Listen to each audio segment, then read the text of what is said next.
Hi yogis, today's video is about downward facing dog.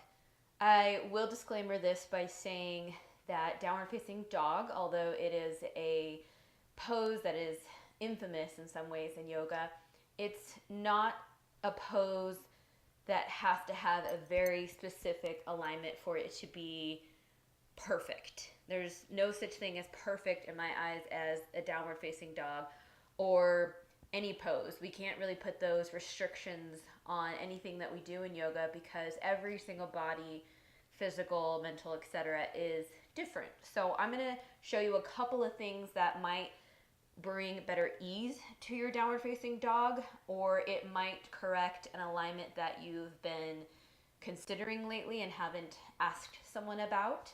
You can always ask me in person at the studio or send a picture video and reach out to me or someone else. And I'm sure that they would be happy as a yogi teacher to help you better align what you're doing in your downward facing dog.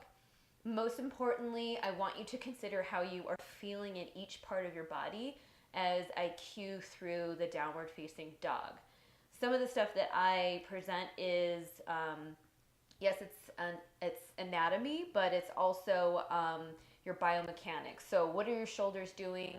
Where's the weight shifting here and there? And as you're moving in and out of your downward facing dog, are your working parts from your head to your toes still feeling awesome? And the reason why I want to make a little note about this is because we do downward facing dog a lot in yoga. In most classes, it's a very popular pose. So you're going to be doing it a lot over the next umpteen years of your practice. And I want you to seriously consider when you move in and out of downward facing dog, that do you need to do every single downward facing dog? Can you skip a couple? Or is there a way that you can better align your body so that you aren't doing repetitive tiny bits of damage along the way? This is my dog, Luna. So perfect timing, cue the dog for a downward facing dog. All right, we're gonna start from the floor up, and because you have hands and because you have feet that are on the mat, we're actually gonna start with the hands and work in sort of an arch. All right, so one of the things I like to work with first is the palms. So the palms are spread, the fingers are wide, and you should feel even tension from the thumb to the pinky side, and then bring a little bit more weight and grip into the fingertips as well as the knuckles here across the finger palm connection.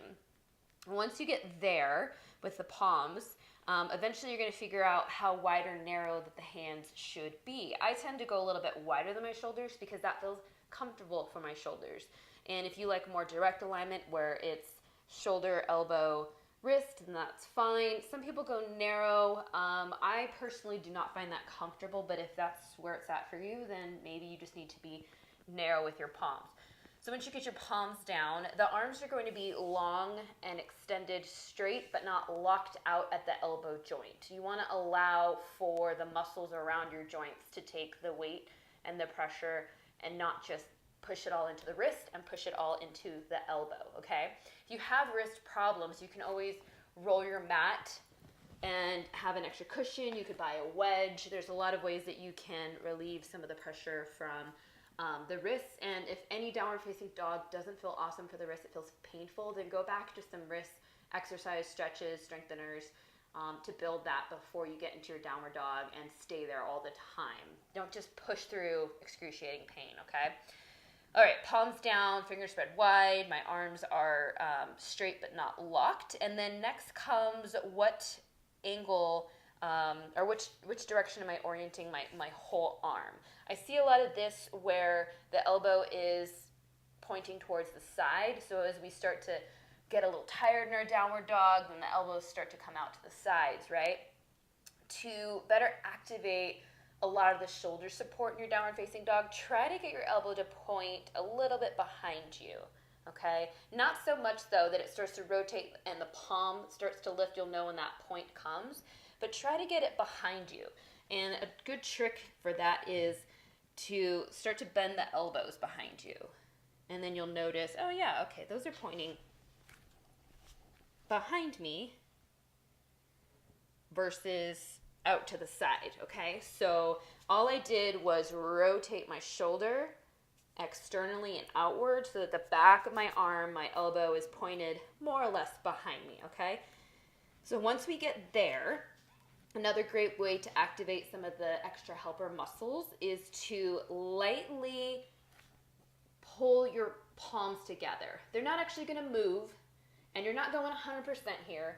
You're just going a small percentage where you gently work the palms as if you're trying to draw them towards each other. And notice right away what's being activated through the back of the arm, maybe the outer arm, maybe the shoulder itself, and then across the back as well, between the blades and over the blades. So I've got a light drawing of the palms towards each other. My elbows are still pointed back. Once I get there, then maybe I come into my actual downward facing dog.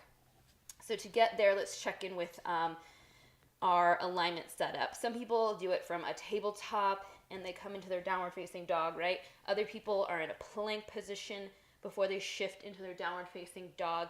Some people are in an upward facing dog or some sort of back bend on the floor, let's say. Then they come to their downward facing dog from either knees or plank.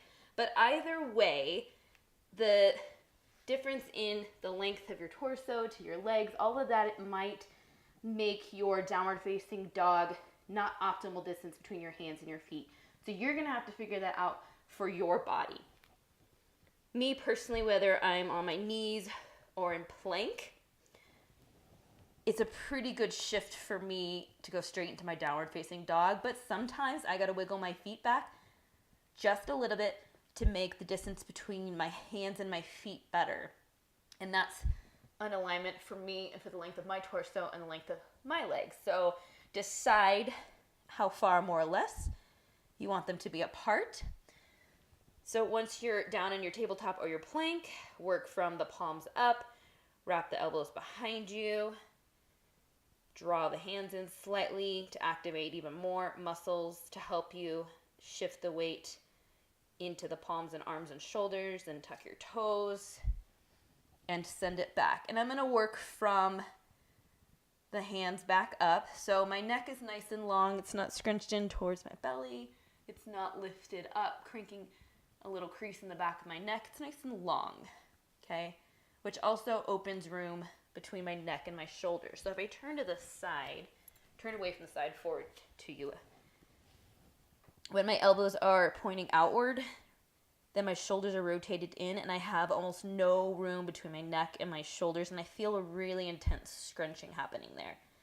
So if I go back to my alignment where my elbows point behind me and I draw my palms in, and then I come into my downward facing dog, there's so much more room through my shoulders, my neck feels free, and I don't feel a pinching in my shoulders either. I felt an impingement happening there in the other way where my elbows were pointed out.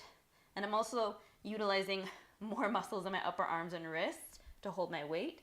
But if I draw my elbows back, then the weight shifts all the way from the palms up the arms, through the shoulders, and up the back, okay? So that's the first half, more or less. And then the rest of it gets a little bit more complicated again, depending on your specific body. So back to our downward facing dog. Sometimes I see the front ribs here jutting out, down and sort of back, and then the tailbone flips up, and we have a swooping in that low back, which also dips the chest down and puts more pressure into the shoulders. I feel it a lot in my elbow joints and my wrists right now. So I'm going to come back to this gentle tucking of the ribs. I'm drawing my belly button up towards my spine. So it's almost like I'm pulling it in. I'm not sucking in the belly, but I'm just trying to lift gently up and behind me, right? And once I get there, there is a gentle untucking of the tailbone that is happening for me right now. It's not this, and it's not this. It's not an over rounding, which pushes me forward, and I see a lot of this rounding of the upper chest as well. That could be that we're not aware of this alignment, or it could be that we have tight parts through the hips and we can't unlock the hips to lengthen. It could also be a strength issue. It could be shoulder mobility where we just can't open the shoulders wide enough to let the chest dip down a bit more, so we're stuck here in the shoulders.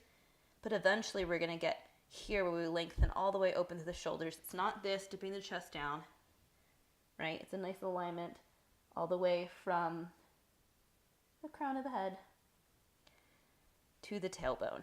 And then once I get there, don't worry about the legs nearly as much, okay? A lot of people want to have those heels down and will do anything to get the heels down. But if you need to take a bend into the knees and maybe flip that tailbone up a little bit more to make this feel comfortable and active for you, then go there with it. Otherwise, eventually draw your heels down. Don't lock the knees. Stay active through the thighs and also through the calves.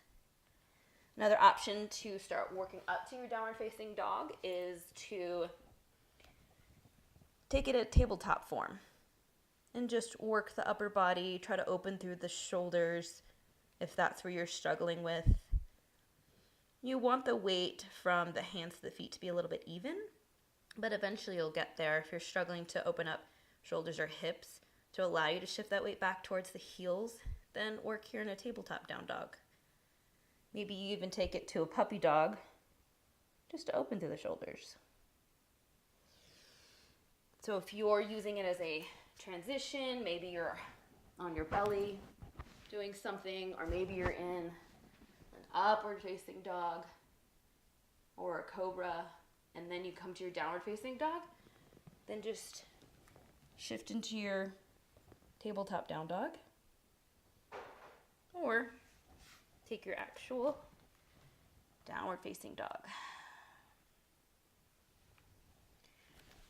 I hope those tips and tricks help for your downward facing dog, and remember that everybody's down dog is going to look different, and you're going to have to feel out through your body how your hands are feeling, what are the wrists are feeling, how are the elbows doing, what are the shoulders feeling like, is there sensations down the spine, into the hips, what's going on with my legs. You have to kind of take a mental note of that, of how it's feeling, and then adjust accordingly.